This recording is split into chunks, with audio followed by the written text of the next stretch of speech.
ਵਾਲੇਕਮ वालेकुम अस्सलाम। भाई इरफान गल है कि साड़ी जड़ी मझ है ना वो पतली फुस्सी करती है चारा माशाल्लाह बहुत ज़्यादा करती है ठीक है तो जेड़ा है ना उन्होंने अद्वियात भी बड़ी दित्तियां गई ने उन्होंने असा सिरा वगैरह भी दिते ने लेकिन जेड़ा है ना वो पतली फुस्सी कर रही तो दिन ब दिन वो ना पतली हो ही जा रही है वो सुकड़ी जा रही है ठीक है ना तो जिंदी वजह तो असी बहुत परेशान है कि ताज़ा है पेट के कीड़ियां दी दवाई कदी दित्ती होवे? कोई नहीं दी। ਜਿਹੜੀ ਉਹਨੂੰ ਮੋਕ ਲੱਗੀ ਹੋਈ ਹੈ ਨਾ, ਮੋਕ ਦੋ ਤਰ੍ਹਾਂ ਦੀ ਮੋਕ ਹੁੰਦੀ।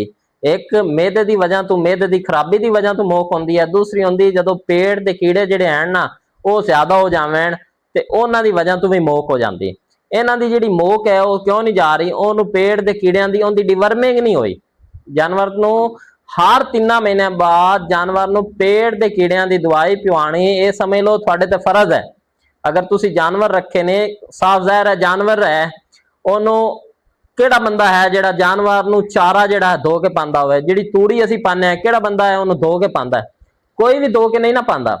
ਤੇ ਉਹਦੇ ਵਿੱਚ ਮਿੱਟੀ ਹੁੰਦੀ ਹੈ ਜਾਂ ਕਈਆਂ ਫਾਰਮਰ ਵੇਨੇ ਆ ਉਹ ਬਿਲਕੁਲ ਜ਼ਮੀਨ ਤੇ ਉਹਨਾਂ ਨੇ ਚਾਰਾ ਪਾਇਆ ਹੁੰਦਾ ਹੈ। ਜਾਨਵਰ ਜਦੋਂ ਚਾਰਾ ਖਾਂਦਾ ਹੈ ਉਹਦੇ ਅੰਦਰ ਮਿੱਟੀ ਜਾਂਦੀ ਹੈ, ਮਿੱਟੀ ਨਾਲ ਪੇਟ ਦੇ ਕੀੜੇ ਬਣ ਜਾਂਦੇ ਹਨ। पेट के कीड़ियां की हर 3 महीनों बाद दवाई पिवानी जरूरी है। हुण उनका इलाज ये है भी सब तो पहले उनकी डिवर्मिंग करो।